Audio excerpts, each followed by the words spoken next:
Some parents make the mistake of pampering their children. They think they are loving the child, but they end up spoiling them. And if you are one of those parents, either you are already facing some trouble because of it, or the trouble is coming, I assure you.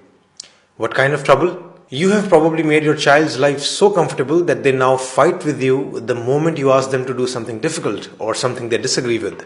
You have given them so many privileges or luxuries that they can't adjust in tougher conditions outside the home. You have perhaps been saying yes to all their demands and now they can't accept a no. They get angry and throw tantrums every time you refuse to fulfill their wish. You have maybe given them so much that they don't even value any of it. In short, they are spoiled. Why do parents do it? There could be many reasons. You want them to have the life you never had. You don't have time to spend with them and thus you just shower them with toys, gifts and luxuries. Or maybe this is how you actually show your love. You don't know any better way. Or possibly you think your child will hate you if you say no to them and you want your child to love you, at least more than they love your spouse. Whatever the reason you might have for pampering your child, my recommendation to you is very simple.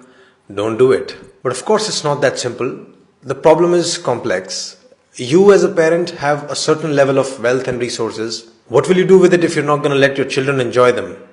And where is the line? Like how much should you give? How much is too much? How much is too little? There is obviously no measurable or one-size-fits-all answer for this. As the cliche goes, it depends. But I'm going to give you a framework to think about this problem. Consider following points. First, try to predict and answer this question. When this child becomes an adult, would they be able to sustain the current level of privileges or not?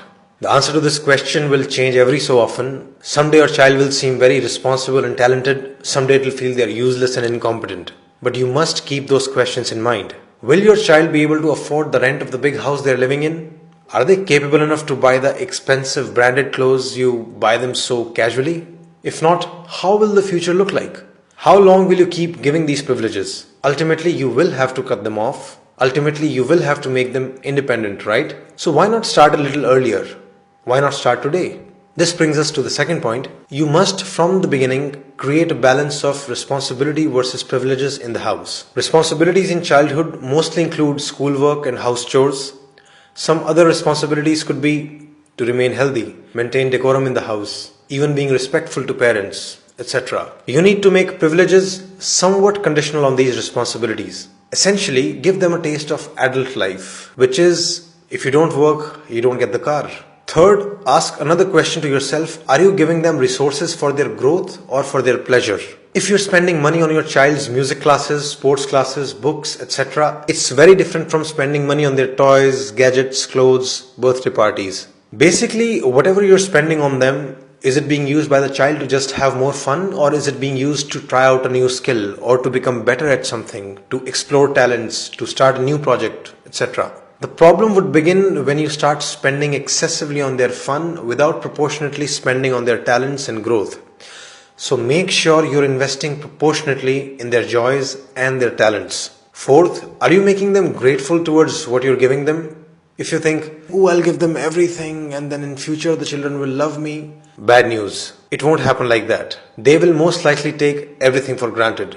More often than not, you'll just find them complaining about the things they didn't get. So it's your job to make them realize the value of what you're giving them. It's your job to make them thankful for it. It's your job to tell them that millions and billions of people probably don't have the same privileges. They must realize the value of everything you're giving them for free. Like, why spend so much money and time on them only to be hated later? You give them everything and they grow up resenting you and not talking to you? What's the point of it all? Who did you do it for? So gratitude must be taught to them explicitly. And first step there would be to show gratitude to your own parents consistently. Fifth, you must make your child experience no from time to time. They must learn to deal with it. Of course, don't do it arbitrarily. Say no only when you have good reasons to say no, but do say it when needed. The main thing here is to learn to not be afraid of the child's anger or tantrums. In fact, if they show tantrums or anger, then you'll have to become even more strict in saying no. Your goal is to make sure that they accept your no with respect. And your objective is to teach them that their anger and tantrums will never turn a no into a yes. If you get scared and say yes to avoid fighting with them, you're only making them stronger. This is basic operant conditioning. By letting their anger win, you're reinforcing their bad behavior. In fact, if they show bad behavior, you need to not only stand your ground and stay firm, but you can even go on to cut additional privileges. Say no to something else as well, just as a lesson to them. As a parent, you must strive to have the authority to say no and still be respected. Finally, follow the cliche because it's very true. Your time is the best gift. Children need your time, your love, your care. That's really the biggest gift. Pamper them with your time whenever you can, not with things. If you really want them to love you all your life, give them good memories with you, not just stuff which anyone can buy them. So these were my premises, and I repeat the conclusion: don't pamper your child too much.